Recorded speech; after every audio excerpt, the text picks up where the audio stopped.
one of the things that I saw in this movie from her parents that if I was their pastor, I would identify really quickly is like, hey, make sure like you're affirming your child, not affirming their sin. No.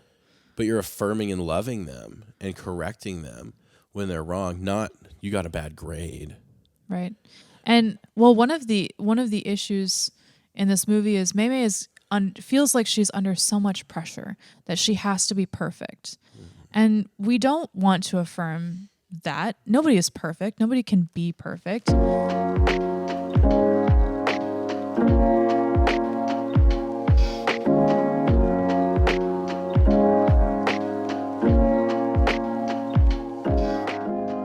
Well, hey everyone, welcome back to the podcast. My name is Abby. I'm your host this morning, and this is my co-host Jordyn. We are going to be jumping back into the podcast about Disney. We left the last one just wrapping up the idea of how do Christians engage with Disney and this worldly culture that they are presenting in their films and social media. And we left off where we started talking about this new movie, Turning Red. And so we're going to jump back in there. Since we filmed the last podcast, Jordyn, you've actually watched part of the movie Turning Red. Yes. And it was interesting. It's going to give us a lot to talk about this morning. Yeah, it was very interesting. And it definitely, I took some notes during it. And so we have some things we can definitely walk through and check out. It was, I don't even know. Should we just jump right in? Yeah, let's go for it. All right.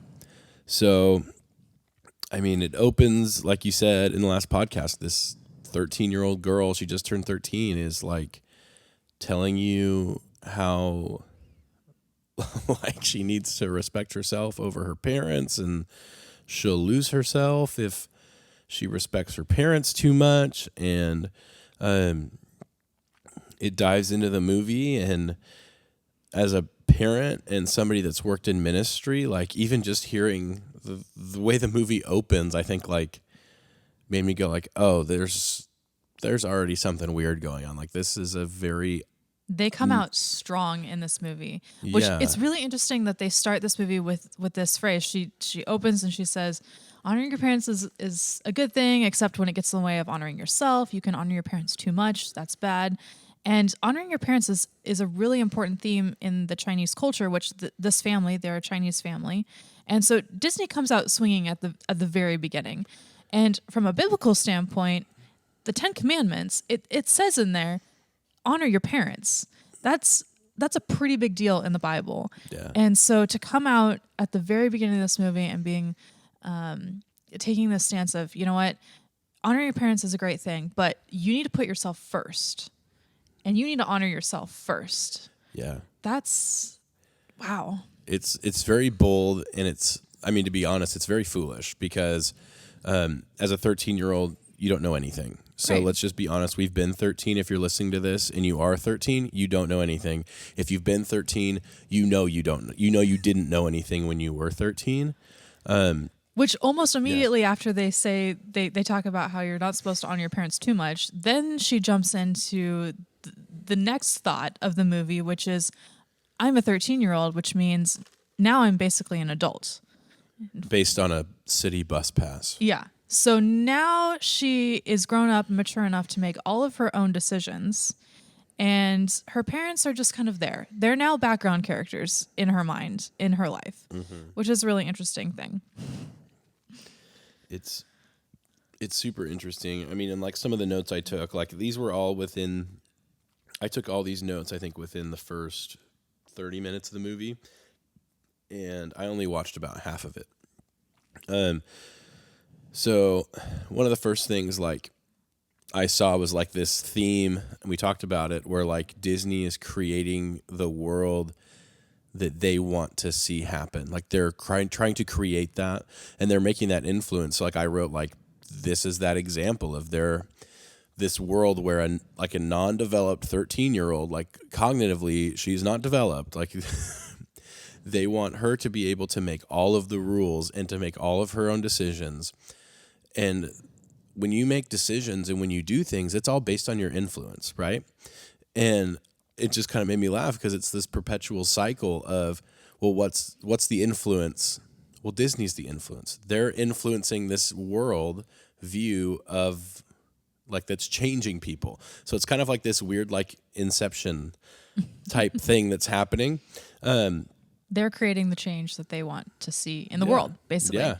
And the thing I like about Disney is they are great entertainers. They have put out a lot of movies that I enjoy that, I've grown up watching. They are great at entertaining people. But I think the issue that I have with this new movie is that they're changing from just entertainment to teaching. Yeah. And in this story, it's not an adventure that they go on. The story is not entertainment. It's about how do you as a teenager, how do you respond and grow over this next couple of years? And how do you find yourself? How do you become who you want to become? Find your identity? And how do you respond to the people around you? And so it's not just a movie that you can, enjoy a storyline at face value and just find entertainment in it. They are trying to teach children. Mm-hmm. And they're teaching children who are incredibly impressionable. Yeah. So that's kind of a scary thing. And I love a lot of Disney movies. I enjoy going to Disneyland. Disney has done a lot of really amazing things. However, in this movie, there are some big issues, starting with Disney is trying to teach this new, lifestyle that they want to see be embraced in society. Yeah. And they're even going as far as to create a movie about somebody who is going to embrace their individualism and their own ideas as to create the culture where now the kids watching that are going to be influenced to do their own thing. Right. It was just so interesting to me. As I kept watching, like one of the next things I saw was like her friend group, like when she busts into school and we're seeing this montage, like the way we're shown it is that like this is actually what this girl did. She busts in the school and her friends kind of, it's like the gang up scene, like, hey, everybody get in here, let's do our thing. And I was thinking like 13, she's in high school, like, no, that's probably not what happened. If you look at the kids around her in that moment, like not one of them batted an eye, not one of them was like surprised when the door flung open and almost hit them. So it's like we're kind of seeing a little bit of imagination. We're seeing a little bit of like, hey, that's not really what it looks like. I saw them dance and having a good time, which was fun. Silly kids, For me, I made a note like silly kids is kind of meaning like a lack of good influences and understanding. So you're seeing like her friends, hey, don't listen to your mom. Why do you clean all the time? Every day's cleaning day. Like, what's going on? And then she like, I heard her like, her friends were talking about, hey, your parents are making you do all these things. It's so regimented. Like you're so disciplined and like she's you do whatever they want without questioning it. Yeah. Well, and she's so gifted, right? Like, right. And she has all of these skills. Like she plays tons of instruments. She can cook. She does all these things. And her friends were like influencing her by saying like, that was a bad thing. Like everything she's really good at that's going to make her successful as an adult in the world, her parents have been giving her. And her friends have like tried to flip it on its head because that's not what they have. And like for me, I was kind of just like pulled back and just kind of didn't know what. For me, it was really easy to see in third person. Like, wait, she can do all these skills. She's great at math. She's great. She's a great student. Like, is really gifted instrumentally and does all these other things. And it's like her friends are like, well, that's tyrannical. Your parents are horrible. And it's like, wait, those are the things that help you do well in the world. Like, I don't know. For me, it was just like, you see that, bad influences, right? You can't soar with the eagles if you're running with the turkeys. Like I know it's a hilarious quote, but it's so true. Like, I've not heard that one before. It's a good one. Okay. And then I want to jump into the nightmare where she becomes the red panda. Okay.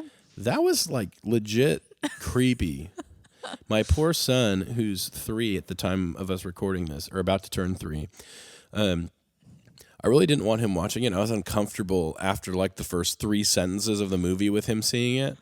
And he ran back in the room while I was watching it, and it was like this scene. And I like felt compelled to cover his eyes because it was like red demonic pandas flying at things in like ghost form and like super like even there was no hinting at this was a nightmare or scary or uncomfortable.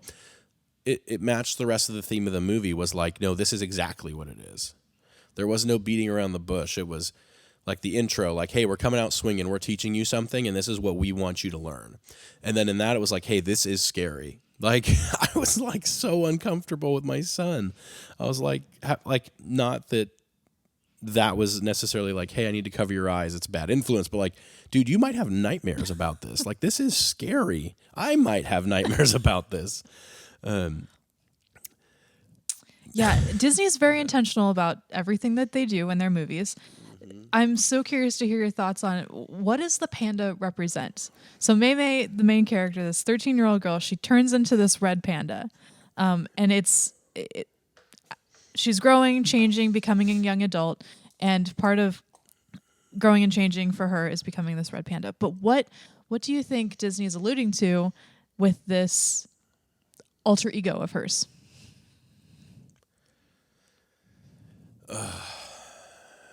That's a good question. Well, for me, it was like that. The way I tracked with it, because the mom, and they hinted at it with the way the mom reacted to what she thought was happening, right? The mom thought she was starting her period. And so for me, I was like, oh, is this that like hormonal change? Which makes sense. She's starting to get into boys. You're seeing the romanticism. You're seeing all those sorts of things kind of all compiling all at the same time. Right. And so for me, I was like, oh, is that really that like start of the hormonal change and that development? Because, because of those reasons I was just saying. And, when she's calm, cool, collected in a very like predictable, normal circumstance, life functions pretty normally. If there's any extra stress or any super crazy emotion, that's when the panda pops out, and it's like, okay, so what? I don't know. That's a good question. Yeah. Is it that? Is it becoming a woman and like femininity as a whole? Like that next step? I don't know. Well, I've read a couple of articles and listened to a couple of podcasts that have talked about it, and there's a couple of interesting answers that I have heard from other people. So one of them was, this is an outward expression of anger. And emotion. The red panda is revealed every time she's incredibly emotional, and as the story progresses, it really only happens when she's angry. And by the end of the movie, which you haven't had a chance to see, it's all anger. And there's some other red pandas that come out from some other characters. The mom turns into a red panda. There's some aunts and grandparents that turn into red pandas, and it's by the end of it, all this outward expression of anger. And it's interesting to see them kind of normalize this idea that when you're angry, you just got to let it out, and you got to be angry at people. And the consequence of that was some people were hurt. The mom, it turns out, hurt her mother physically, when she was going through these changes. And Mei Mei ended up at the end hurting her own mother physically. And so that was one thing that I was seeing is it's all about you're releasing this inner anger, and it has to do with expression of emotions and stuff. And it's okay to release these ugly emotions and not control them. So that was one that I heard about, which was really interesting to think about. Another one, which we kind of talked about in the last podcast, was Disney's referring to people's sexuality and understanding their sexuality and creating this identity. And it's a nod to the LGBTQ community. And by the end of the movie, Mei decides to embrace this inner panda, live with it, instead of giving it up like her mother and grandmother, and they gave up the panda at the end. Mei Mei decides, I want to live with it. It's my choice. I'm going to live with this panda, this inner beast inside of me, and I'm going to be okay with it. And you guys need to be accepting of that as I have decided that this is the best choice for me. And so, again, that nod to I want to do what I want sexually, and you have to be okay with it. You have to be okay with it. You have to accept me for what you have to love me anyway. So that was an interesting interpretation of it as well. And I'm sure Disney likes to do a lot of layered themes. So I'm sure all of these things are kind of coming together, being woven together in this story. Yeah. There was one other interesting line in the movie in regards to the panda. Towards the end of the movie, Mei Mei and her mom are actually going through this process of relinquishing the inner panda, and her mom decides to give it up. Like I said, Mei Mei, in the moment, says, "No, Mom, I'm going to keep it." And then at the very end of the movie, she lets part of her panda out. She walks out with her friends to go enjoy the day, and she has panda ears, a panda tail, or whatever. And her mom is like, "You're not going to go out like that, are you? You've decided to embrace it, but you're not going to walk out the doors, looking like that." And Mei Mei's response is, "It's my panda, my choice," which is really interesting because that is very similar to the pro-choice motto, which is my body, my choice. And Disney has been doing a lot of things, responding a lot in the media to the abortion issues that have been coming up recently. Mm-hmm. And so I'm sure that this is a pretty heavy nod to that idea. Yeah. Man. Well, what do we do about it? That is a great question. I mean, I feel like traditionally the response of the Christian community is to boycott, is to jump on the shut everything down. Let's not support this. Let's protect our kids. Let's hide our kids. Hey, let's shelter them. Let's be that wing of sheltering that keeps them from the evils of the world. But we kind of talked about this, though. We kind of hinted at it because why should we expect that this world is any different than what we're seeing? Yeah, Disney has not made any claims to be a religious organization. They're not a Christian organization. I do not expect Disney to be creating Christian content or embracing views that align with the Bible, because they've never said in any capacity that that's who they are. Yeah. They are a worldly company, and so I expect them to act like the world. They're a very powerful worldly company because they are setting the tone for what the world is going to look like over the next several years. But it's not anything unexpected, I don't think. I think as believers to be shocked that this is entering our society is to be in denial. Yes. Yeah. Yeah. I think as a parent, I look at this too, and I think, as a parent, what am I called to do? How am I called to love my kids? Where my son, like I said, he's about to turn 3. We have a baby, but we still have some time before he's very influential, past hungry and tired. But I think, like, what is my job? Like, how do I balance that? Do I ask, my parents for help? Do I ask my grandparents for help? Do we ask pastor for help? Because this isn't, although these ideas that the world is an evil, fallen place, that's not new. The fact that children are losing their innocence and it's being taken from them by the media they consume in the most, in the sneakiest of ways. So, like, this movie, although for us as Christians, it's very easy for us to, like, watch this movie and go, like, whoa, that's weird. For a lot of people, that's not the case, and definitely not for a 3-year-old or a 4-year-old. They're not going to see those things. They don't have a moral compass in any regards to faith or anything. And so, we can, do you say, like, okay, no more no more Disney, like, unless I can watch it ahead of time, and, you know, we'll go get it on Blu-ray and watch it. Or do you need to educate your kids? Well, how do you educate a 4-year-old or a 3-year-old? Mm-hmm. And how do you stop them from seeing what's in the media? Because media is everywhere. Everywhere. I'm not a parent, so I certainly cannot speak to what a parent should or should not do.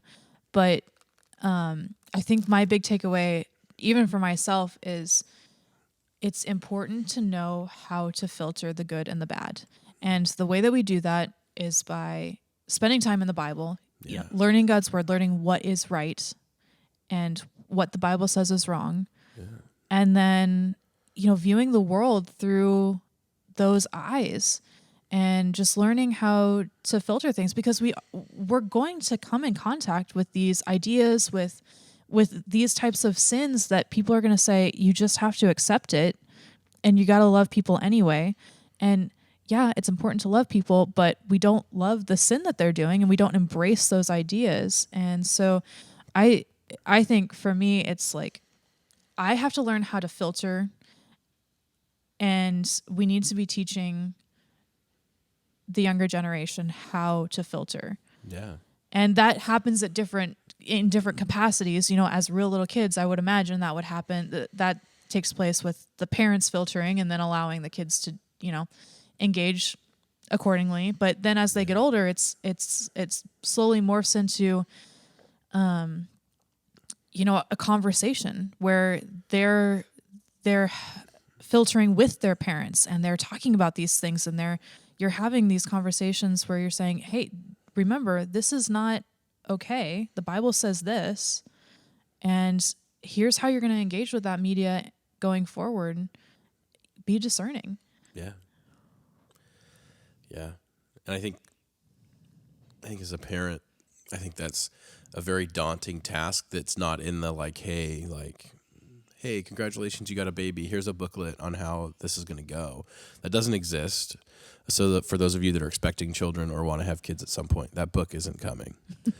As we move to this, this era of information, media, social media, woke, I don't even know the word for after woke. Woke culture? Woke culture. As a parent, how do you surround yourself? One of the things that I saw in this movie from her parents that if I was their pastor, I would identify really quickly is hey, make sure you're affirming your child. Not affirming their sin. No. But you're affirming and loving them and correcting them when they're wrong, not you got a bad grade. Right. And well, one of the issues in this movie is Mei feels like she's under so much pressure that she has to be perfect. Mm-hmm. And we don't want to affirm that. Nobody is perfect. Nobody can be perfect. Mm-hmm. It's important to love those kids and explain to them, hey, you know what? You're fallen, you're sinful, and, you know, we're going to work through that. And we're going to love you anyway. So that whole concept of growing up with under all of that pressure, that's a relatable thing. That's something that a lot of kids struggle with. And how do we deal with that? Yeah. What was the resolution of the movie? I didn't see it. And for those who've never watched it or won't watch it for whatever reason, how does this movie end and what are they pulling? What are they pulling from this movie? What's the big, ending? Yeah. So throughout this movie, boy, Disney has a lot of big themes that they hit on. They don't hit on just one big theme. They have several that they're trying to hit on in this movie. And so we've talked about dishonoring parents to honor self. So putting self first. That is a big theme throughout the movie. We talked about Disney's response to pro-choice versus pro-life, and they're just kind of sneaking that stuff in there. And we've talked about how 13-year-old, they're setting up these teenagers to say, hey, I'm adults, I'm mature, I can make my own decisions now. Going back to that dishonoring parents theme, it's just, hey, I want to do what I want to do, and I'm not going to let you as my parents stop me from doing that. I'm the main character in this story. And one of the other themes is all about identity and finding your identity. So part of the things that teenagers wrestle with going through puberty is finding their identity. And I get that. I was there at one point. And it is a struggle to learn how to be comfortable with who you are. And in this movie, she is finding her identity in this red panda. And she's finding an identity that she just wants everybody out there to be okay with and love. And that means embracing the good, the bad, and the ugly.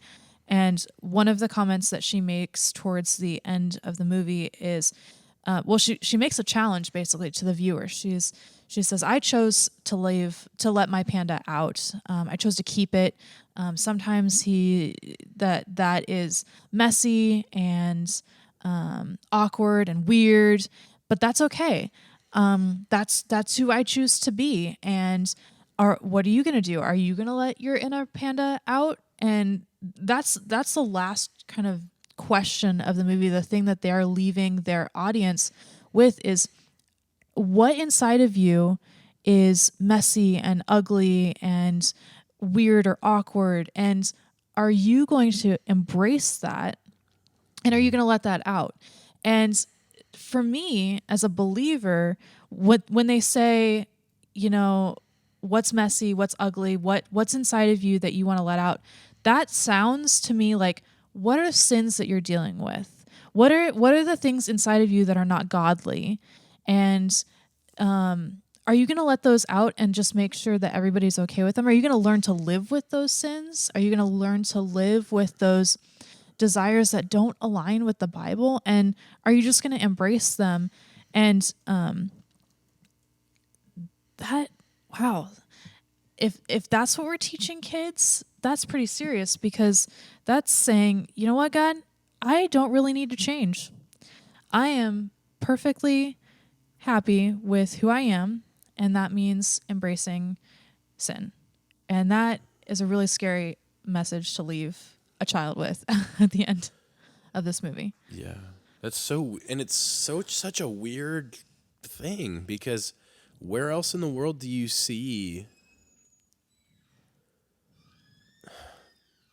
I can't think of any other religion, like any other major religion that I can cite or think of, where when you're 13, you have arrived. Yeah. When you're, whatever you are, whatever's inside of you, that's the best it'll be. So just embrace it. Well, and even other religions embrace this idea of there's good and there's bad, and it's important to do good things. Yeah. Just the idea of karma, put good out there. Mm-hmm. Now, as believers, we don't embrace the idea of karma, No. but we do acknowledge that faith without works is dead. It's important to do good things, and you will show that you're a believer by the good things that you do. We're going to be studying that in James here in a couple of months. And so where is this coming from, this idea that, you know what, good and bad aren't really two distinct things. You don't really need to, you can be okay doing either one of them. Yeah. Where is it coming from? Well, it's coming from a culture of sin, right? Yeah. If you can in make a me culture, it's all back to that me culture. Yeah. I do what I want. I say what I want. I wear what I want. Yep. Wow. Which is the first theme of this movie. Then it's the opening lines of this movie is me, me, me, I. Which is hilarious that her name is Mimi. May. Or May. Makes this... that makes sense. Enough. Close enough at the moment. It's so baffling to me. And I don't hold myself in some regard or standard where I'm better morally, but I feel like we are really trying, not we as the church, we as American culture is trying to squash morality to something that doesn't exist. And that's terrifying. Who wants to live in a world where everyone is focused on themselves? Even in society, apart from the Bible, it's still valuable to go be kind to other people. Mm-hmm. I mean, everybody says, do something kind for somebody today. Random act of kindness. Pay There's forward. this idea, go volunteer for nonprofit organizations, or, help that homeless person that you see on the side of the road. That concept of doing good and kind things that aren't focused on yourself, that's still a big part of today's society, even apart from Christ. Yeah. And what Disney is saying is, hey, no, you just need to do you. Yeah. Well, yeah. Well, and the reason why those are still honored and glorified in society is because it makes you feel better. Right. If you help this person, you feel better. And because I can't think, or you can put it on your resume. Right. Or you can tell other people how good you are because you went and did those things. The intent is still not to love other people. Yeah, but, no. It's a self-serving kindness. Yeah. Which is not kindness. No. I'm just, I don't know. My brain is so baffled by how wrong this ideology is that this movie produces. And it's like, it's very specific. It's very, here's a group of people we are affirming, like, do what you want, be what you want. Nobody can tell you different. Otherwise they're wrong because they just won't embrace you. Right. Well, and it's not like Disney's the only person or only company that is putting this message out there. I mean, lots of other companies are embracing this idea. Lots of other individuals are embracing this idea, and it's a loud group of people. There's a lot of celebrities out there that are embracing these ideas that Disney is putting out and saying, yeah, if you don't agree with these things, you know what, you are dead to me. You are, how dare you? Yeah, you're evil if you don't do what I want you to do and say what I want you to say and believe what I and you don't love me for all of my imperfections, and you don't tell me that those imperfections are actually good things. Yeah, you are evil. And Disney's not the only ones that are doing things like this. Exactly. Embracing these ideas. Exactly. So again, back to that original question, how do Christians engage with Disney? And, it's not just Disney. It's this worldly culture. And there's no easy answer. Well, I mean, there is an easy answer in that study God's word. Yeah. And respond accordingly. And then when you're hit with a circumstance, go to God's word and triangulate between what you know is the truth, what this person is saying, and how God has revealed himself to you. And yes, like you said, that is the easy answer, but it is not. However, there is not a step-by-step to-do list of exactly how we're supposed to be responding to media and raising kids in this new culture. And this is a relatively new issue in the sense of social media did not exist to this extent 10 years ago. No. And media was not being put in front of kids so aggressively. And so, and in front of adults, I mean, I have access to so much more information than my parents did at my age. And so how are we responding to that? And how do you balance not being ignorant to the issues of the world while at the same time guarding yourself against these things? Yeah. I think it comes from surrounding, like being able to recognize. So you need to know what God says, but with that, you need to be able to recognize truth. Mm-hmm. And that requires effort now. And on the flip side, you need to be able to recognize what is sin. Yeah. Yeah. And sin, and with that, sin is like lies or withheld information, or because as adults we're seeing it in the news, right? Mm-hmm. You get one side of a story. Right. And that story isn't even usually the story of the event. It's what happened in the event that leads somebody to a political view that they can push. Well, it's somebody's interpretation, and nobody is neutral. No matter how hard media, news tries to sound like they're neutral, nobody is neutral. Disney is not neutral in these movies that they are creating. No. Everybody has a worldview and an agenda. Sure. And so how are we discerning those things? Yeah. Yeah. And that's the question you have to ask. And as you're walking through life, I think it's one of those questions like, well, how do I minister to my family better? Well, sure, there's some things you can logistically do, but that's something we're going to have to wrestle with as Christians. And I think the pinnacle of this whole podcast and last episode and this episode really kind of ends in a very like unsatisfactory way, because at the end of all of this, it's you have to wrestle with it. Right. And it's important to have these conversations. Yeah. And oftentimes Christians are confronted with these issues and they just shut down. Yeah. And their response is just to, put their hand up and say, I don't want to talk about it. Yeah. And that's not always the right response. Correct. It's important to have these conversations. Yeah. I mean, that's the purpose of our podcast. That's why we felt like this was so important to do.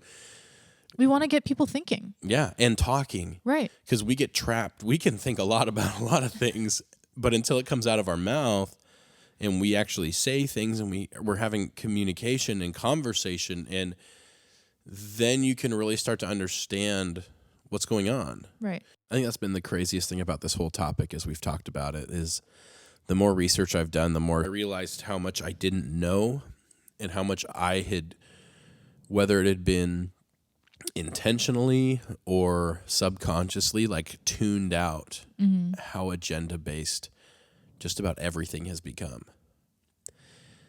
And not that there wasn't an agenda before, but how blatant it is now when you watch something and you go, oh, that's exactly what they're talking about. It's not even subtle anymore. There's no hinting.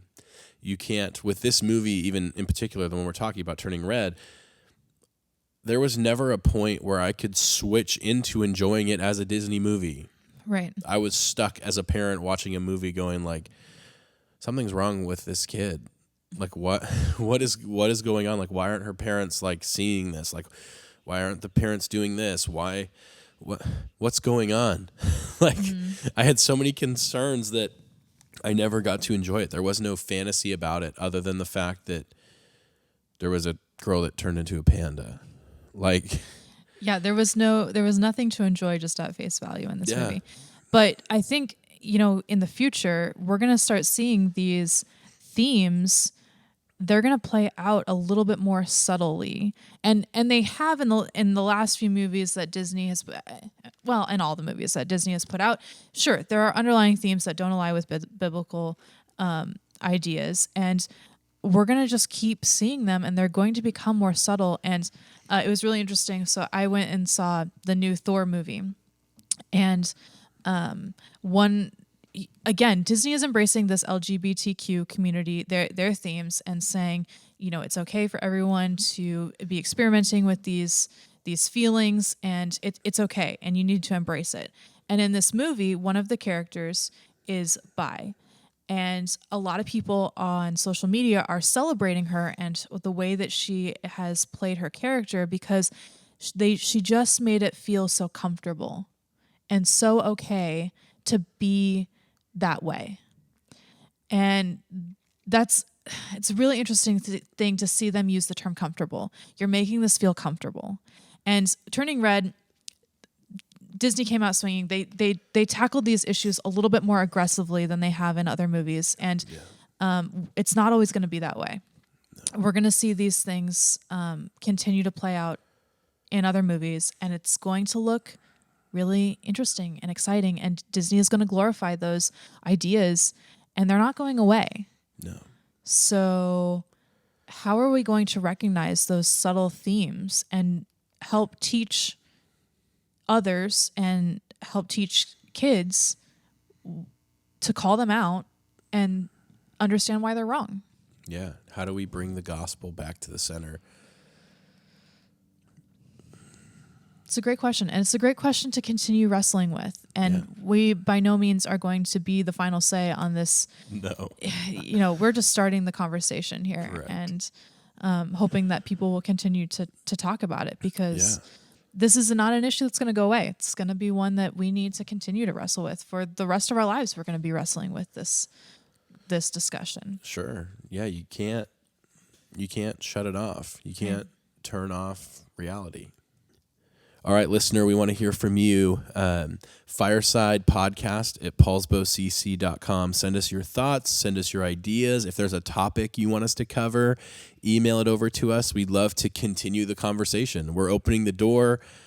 We want you to jump through it. Conversate with your family. Talk to us. Send us an email. We'll get back to everybody that we can. And if you send us a topic, there's a good chance we'll look at it.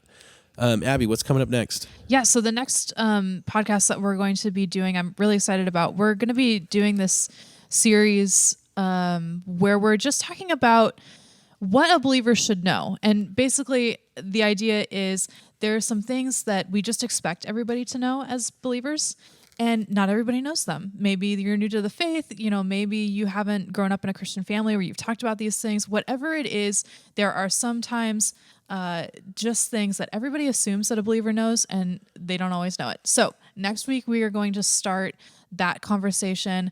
We're going to pick a topic that just we think as a believer you should know, and we're going to talk about it.